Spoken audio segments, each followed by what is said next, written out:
What is budget और कौन कौन से टिप्स होते हैं जिससे हम अपनी जो भी फाइनेंशियल प्लानिंग है उसको अच्छे से कर सकते हैं। सबसे पहले तो बजट क्या होता है? फाइनेंस बजट बेसिकली हमारा एक रोड मैप होता है, एक हमारी प्लानिंग होती है जिससे कि हम जो भी हमारी इनकम होती है एस्टिमेट करते हैं कि जो भी हमारे एक्सपेंडिचर होंगे वो कैसे कैसे कौन कौन सी चीज़ों पर होंगे। तो हम एक बजट बनाते हैं जिससे कि हम अपना फाइनेंशियल गोल को अचीव कर सकें और अच्छी तरह से अपने फाइनेंसेस को मैनेज कर सकें। अब इसमें कौन कौन सी कुछ तरीके हैं जिससे कि आपको या मुझे या हम सबको थोड़ी सी फॉलो करनी चाहिए, जिससे कि हो सकता है कि हमें थोड़ी सी मदद मिले अपने फाइनेंस को अच्छी तरह से मैनेज करने में। सबसे पहले क्या है कि मान लीजिए मैंने नई जॉब स्टार्ट की है या आप एक स्टूडेंट हैं तो अभी आपकी जॉब लगी है, तो कुछ टिप्स हैं कि जिससे हो सकता है कि आपको थोड़ी सी मदद मिले। सबसे पहले उसमें क्या है कि जैसे अभी आपने नया बजटिंग स्टार्ट की है तो सबसे पहले आप ट्रैक डाउन कीजिए या नोट डाउन कीजिए अपने खर्चों को, जो भी आपके खर्चे हैं। अब नोट डाउन करने के लिए आप हो सकता है कॉपी पेन या डायरी में नोट करें या ऐप में करें या आजकल जो भी कंप्यूटर वगैरह में, जैसे भी आपको ठीक लगे। आप जो भी आपके मेन एक्सपेंडिचर हैं, चाहे वो छोटा अमाउंट है या बड़ा है, उन सबको नोट डाउन कीजिए जिससे कि आपको पता चले कि आपके कौन कहाँ पर कितना स्पेंड हो रहा है। स्टार्टिंग के 2-3 महीनों में जब भी आप नोट डाउन करेंगे तो आपको पता चल जाएगा, फिर आपकी हैबिट बन जाएगी। दूसरा इम्पॉर्टेंट पॉइंट है कि जो भी हमारी इनकम होती है या सैलरी होती है उसको हमें 3 पोर्शन में डिवाइड कर देना चाहिए। यह रूल सबको पता है, ज़्यादातर लोगों को 50-30-20।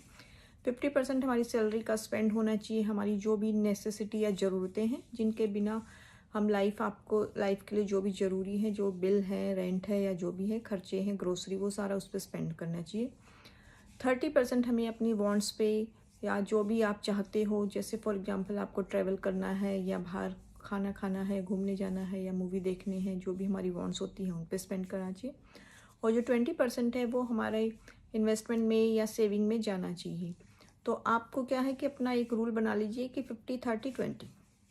थर्ड इम्पॉर्टेंट पॉइंट है कि जो भी हमारी सेविंग की बात चली कि हमें 20% सेव करना है, उस सेविंग को आप कोशिश कीजिए कि ऑटो मोड में या जो आजकल ऑटो डेबिट चला हुआ है उसमें आप अपने सिस्टम में बैंक में लगा दीजिए, जिससे कि आपको टेंशन सोचना ना पड़े कि मेरी सेविंग में जाएगा या इन्वेस्टमेंट में। आपने अगर मान लीजिए कोई आपकी सिप चल रही है या कोई आरडी चल रही है बैंक में, तो आप एक फिक्स डेट पर उसको ऑटो डेबिट कर सकते हैं, जिससे कि आप रिलैक्स होकर वो आपका इन्वेस्टमेंट चलता रहेगा, आपको सोचने की ज़रूरत नहीं है।